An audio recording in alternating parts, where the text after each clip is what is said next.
My name is Diana Cosma. I'm a senior language teacher at Babel Center Timișoara, Romania. I'm talking about young learners age 8 up to 12. Those are the people I'm working with and I want to talk about.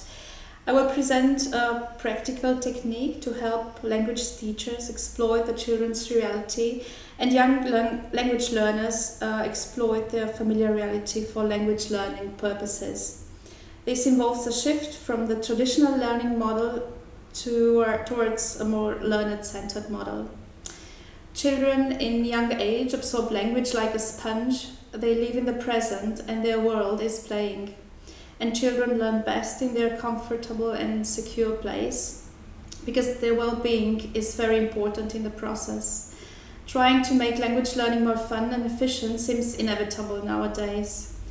We use a powerful learning technique with an accent on enhanced personalized learning, thus trying to recreate the child's familiar environment and reality, and also giving each child the opportunity to choose and learn the language in his or her own pace. We are providing a bridge between incidental teaching and learning through a playful approach and an immersive experience that is so essential for learning foreign languages.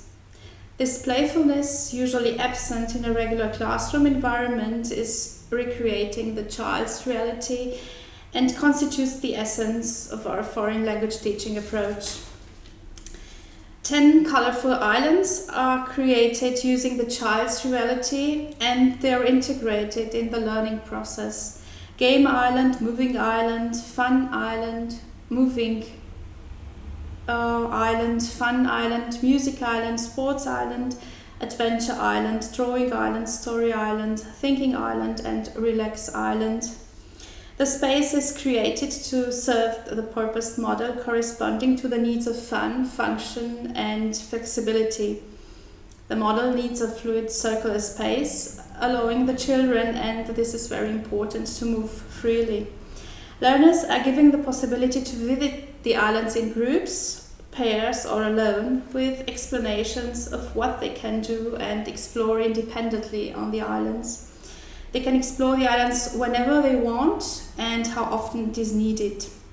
The tasks and games on the island are created in A2 language level after the Common European Framework of References of Languages, and the project's frame asks them to use only the foreign language to communicate among them. In this way, typical speaking situations are successfully simulated. The various tasks combine physical, writing, speaking, creative, and analytical tasks, and they succeed in creating a learning environment which accommodates all children's preferences and differences. In this way, we try to recreate the immersive experience in learning, using it for its benefits. The teacher is more like a guide on the side, a facilitator, relating to each child and making sure that the student feels encouragement and warmth during the process.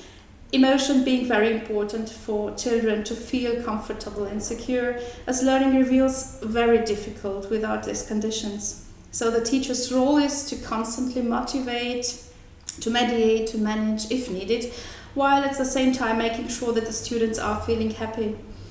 In the assessment, each child will produce a project journal and a portfolio.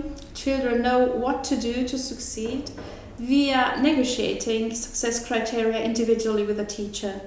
The project journal helps children think and record what they did, what they learned, how they learned, and how well they did. Several fundamental factors such as the collaborative learning, the non-linear way of learning, the playful approach, and the student's possibility of making his/her own decision and of progressing at his or her own pace, all this contribute to making the language learning process fun and efficient. The results showed an excellent correlation between students' own learning pace and simulation in the class. The pilot project was conducted on children aged 8 to 12 learning German in A2 and B1 levels during a summer academy.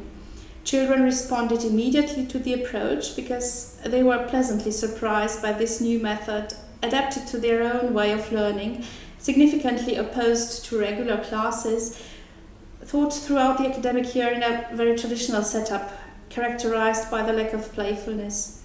We observed a major improvement in the children's communicative language skills, as these usually suffer in the traditional language learning approach. Also, the writing of personal journals stimulated their awareness of the learning process, encouraging them to think about what they are doing and why. The motivation of the learners was significantly increased in comparison to a standard course, as the student could determine his own learning rhythm and style, and the progress happened much faster. Children learn different ways, at different rates, and have different preferences, so giving them the opportunity to choose and set their own pace increased the students' motivation. By the time of the mid-academy feedback, and this was a very pleasant surprise, the children were creating an extra island, sharing ideas on the activities on this island, as well as on its integration in the whole learning process. This method facilitates a better and more efficient, enjoyable language acquisition, far more adapted to the way children learn. They learn in an unstructured and organic way, so this summer academy model responded best to the children's needs, gave them a framework and motivated them to improve their foreign language abilities, and also created opportunities for other metacognitive and cognitive learning skills to take place. The following video illustrates the Summer Academy 2014 based on the presented foreign language teaching approach. And I personally want to thank Manuela Murario for the enlightening discussions and support, and the Babel Language Center and the Montessori School in Timișoara, Romania. Thank you very much.